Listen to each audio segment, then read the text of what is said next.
Hi everyone, it's me again. So today our topic is all about the properties of polar and non-polar molecules in the physical science quarter 3 week 2. So before we start discussing, let me introduce myself first. I am Iris Jane Emperado. So before discussing the polar and non-polar molecules, so what is electronegativity? Electronegativity is a property of an atom which increases with so what is electronegativity?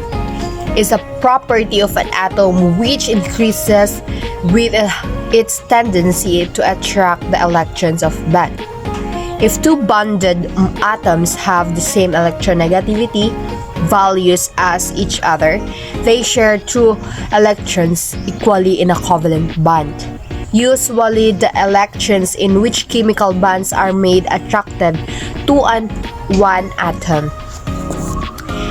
The more electronegative one than to the other. This results in a polar covalent band. If the two electronegativity values are very different, the electrons are not shared at all. One atom essentially takes the band electrons from the one atom, forming an ionic band. So, polarity, the properties of molecules are related to their polarity. To understand the relationship, we must be able to describe the forces of attraction between molecules. Polar molecules have partially positive and negative ends.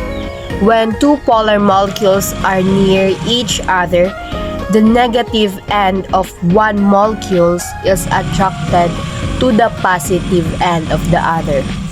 And for the solubility, do you remember the role of found in the solved light? It is a previous chemistry lesson. This is the rule applied on the concept of solubility of molecules. Solubility refers to the ability to dissolve in a certain amount of solvent. Polar solute dissolved in a solvents. For the melting point, melting point is a temperature at which a solid turns into a liquid. You know that, everyone know that. Heat is needed to break the forces of attraction between molecules because the polar molecules have the relatively stronger forces of attraction compared to non-polar ones. Generally, the heat must be applied to break these forces. Therefore, in general, polar molecules have a higher melting points than non-polar molecules. For example, hydrogen fluoride is a polar while fluorine is non-polar, which means if hydrogen fluoride has a higher melting point than fluorine. So, you know that. And for the boiling point is a temperature of which a liquid turns into a gas. Similar to melting point, greater amount of heat is needed to break the forces of attraction of polar molecules compared to non-polar ones. Generally, polar molecules have a higher boiling points than polar molecules. For example, methanol is a polar molecule while methane is non-polar. The boiling point of methanol is higher than that methane. So let's go for the lowest structure made easy. So we will going to discuss how to learn to or how to draw the Lewis structures diagram for atoms and simple molecules. So we have seven chloride we in a chloride we have seven electrons, valence of electrons. So in Lewis diagrams, dots represent valence electrons. So in covalent bonding, atoms shared valence electrons in order to get a full octet of duet of 4 hydrogen. So in the one line is equal to a single band with 2 electrons. In 2 lines, the double band have 4 electrons. So if 3 lines is equal to triple band, which has 6 electrons. For 2 dots are called a lone pair of electrons.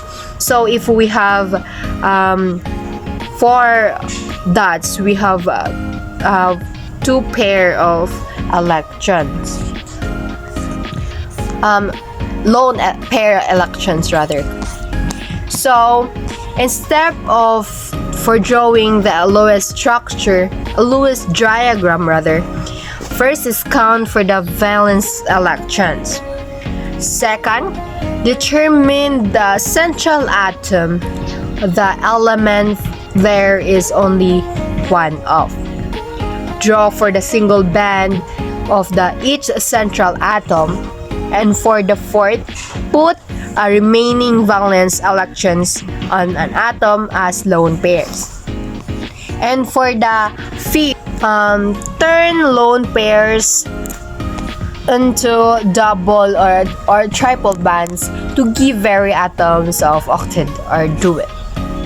So that's it about the Lewis diagrams and simple a simple solution. That is steps of getting that diagram. So what is molecular polarity? We've been discussing about that, but now I will going to explain to you what is a molecular polarity. Molecules as well as bonds have polarity.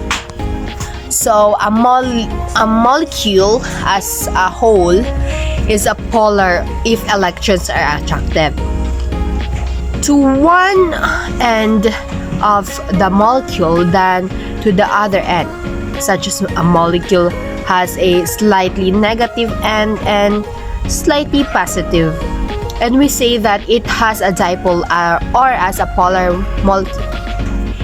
And the slightly negative end of the polar molecules is denoted by delta minus, and slightly positive by the delta positive, delta plus. Consider that HCl molecules with its one polar band, which only one polar band present.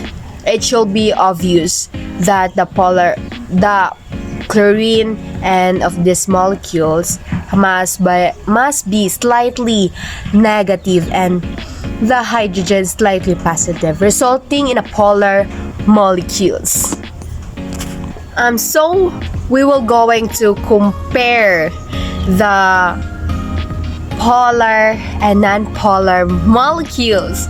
So in the polar molecules, when a hydrogen atom is bonded into nitrogen, oxygen, and fluorine, then it is more likely polar. But in the polar molecules, when it is made up of one elements, diatomic molecules such as N2, O2, Ci, Fi, NH, and I don't know what is this element. For non-polar, the noble gases such as helium, neon, argon, and xenon are considered non-polar. And for the let's continue for the non-polar. Molecules that as contain carbon and hydrogen are more likely polar. And for the polar molecules, asymmetric, either containing ion pairs of electrons on a central atom or having atoms with different electron negativities bonded. And for the non-polar molecules, symmetric, it's called symmetric, meaning all of the sides around the central atom are identically bonded to the same element with no unshared pairs of electrons. Notice that the tetrahedral molecules such as chlorine, CC14, I don't know what is called of that elements, is non-polar. Another non-polar molecules shown below is boron and fluoride. Trigonometral planar molecules and 3 tetrahedral atoms are the same. For the polar molecules, molecules which one end of the molecule is slightly positive while the other is slightly negative. A diatomic molecule that consists of an polar covalent bond, such as hydrogen fluoride, is a polar molecules rather. The electrons is in the bond is near to the fluorine atom. These sides of the molecule takes on a partial negative charge, which represent by a. So again, here are the three. Here are the steps in identifying the polar molecules. First, draw the Lewis structure.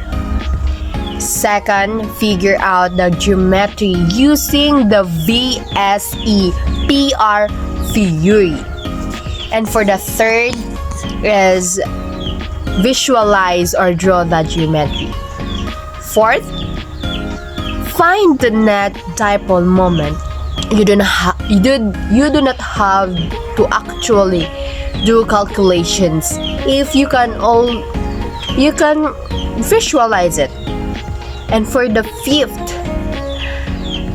if the net dipole moment is 0, it is non-polar. Otherwise, it is polar. So, that ends our videos and our discussion. Thank you for listening. Have a nice learn.